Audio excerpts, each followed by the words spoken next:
Allora amici, bentrovati sul mio canale e ho una fioritura speciale per voi, ve la voglio presentare e proporre, è una Phalaenopsis botanica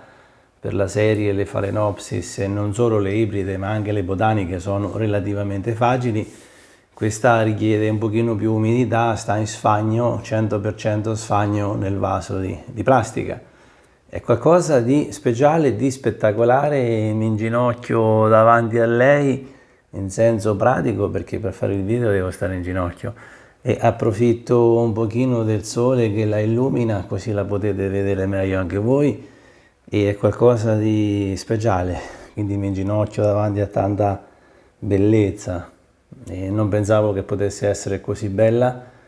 E questa è la foglia nuova che voi vedete, quindi coltivata in sfagno, e do i micro Siemens, quelli soliti che avete visto nei miei video, 300, 350, 280, non mi viene sempre uguale la diluizione,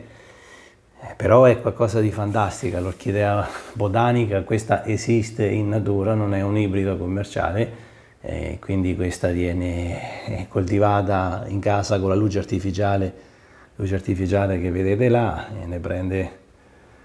per 13 ore al giorno e forse siamo sugli 8000 lux al giorno per 13 ore. È bellissima, io rimango affascinato e ripeto, mi sono affacciato al mondo di YouTube non perché possiedo una saggezza particolare, ma solamente perché voglio condividere con voi le meraviglie della natura, le meraviglie della fioritura, di tutto quanto. È qualcosa di affascinante veramente e cerco di dare questo attraverso il mio canale come altri hanno dato tantissimo a me con i video, con pubblicazioni di ricerche di studi, di substrati, quindi ecco, questa è la soddisfazione più grande, forse il video più bello, nel senso che portare la fioritura, vederla così bella e così meravigliosa, con la foglia così lucida, da un dilettante, non da un professionista come posso essere io, penso di aver toccato la punta della montagna più alta. È qualcosa di veramente bello, quindi come vi dico in tutti i video, provate con le botaniche perché le botaniche non danno assolutamente problemi. Questa, a detta di alcuni, questa è una piega che già c'era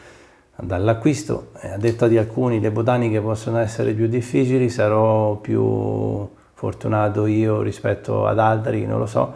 però è veramente veramente bella, ma veramente veramente bella. E con la luce del sole, con queste puntine laterali, è proprio qualcosa di meraviglioso. Ho visto nei vari siti dove le vendono che ce ne sono vari tipi, vari colori, da più viola a più fucsia. Di queste Phalaenopsis violacee ce ne sono veramente vari livelli, da quelle selezionate con dei colori ancora più forti, che vengono chiamate 4N, quindi una semina particolare di orchidee speciali che poi portano a colori ancora più speciali,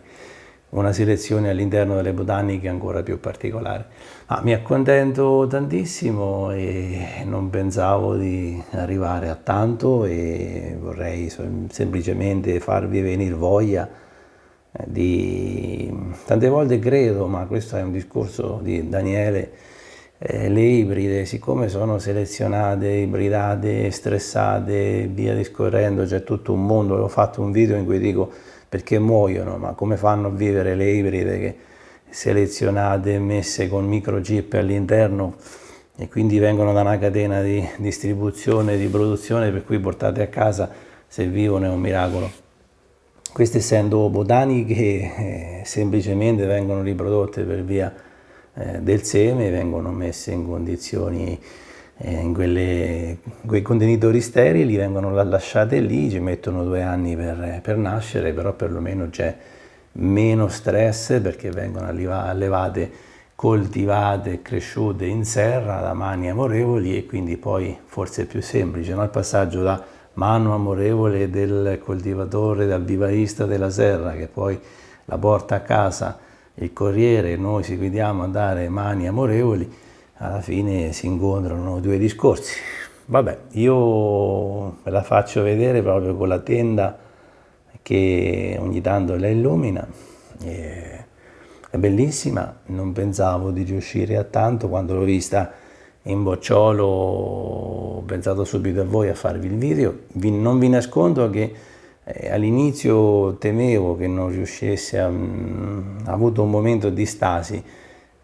però è proprio lei che è così, ha bisogno di un'umidità maggiore, qui si ragiona in termini di 48% di umidità, quindi non abbiamo umidificatori, apposta che questa senza sfagno sarà difficile, fibra di cocco o altre soluzioni, perché ha bisogno di tanta umidità. Vivono in natura in ambienti umidi, quindi portarle a casa e farle stare a 45% di umidità in inverno o vicino ai termosifoni, anche se li tengo spenti, diciamo che è lo sfagno che ci corregge tutte le nostre mancanze dovute a un ambiente non idoneo per loro, però ecco, con lo sfagno si riesce un pochino di più a concentrarci sul discorso dell'umidità. Il resto lo fa la lampada artificiale e io posso solo che far danni o meno aggiungendo l'acqua. Niente, ve la dedico, sono estremamente contento, estremamente soddisfatto di questo risultato. Non pensavo che fosse così bella, perché quando la vedi sulla foto è un conto, quando la vedi a casa è completamente un altro risultato, affascinatissimo e esterrefatto. Spero che anche voi riusciate in qualche maniera ad avere la stessa soddisfazione con questa violacea, che è speciale veramente. E niente, vi lascio a lei, allo spettacolo che, guarda, pare una scenografia studiata, ma in realtà è la tenda fuori che fa su e giù, e quindi ci permette di vederla a tratti così. Bene, grazie di avermi seguito, spero di avervi fatto questa volta innamorare e voglio vedere le vostre fioriture. Grazie, a presto.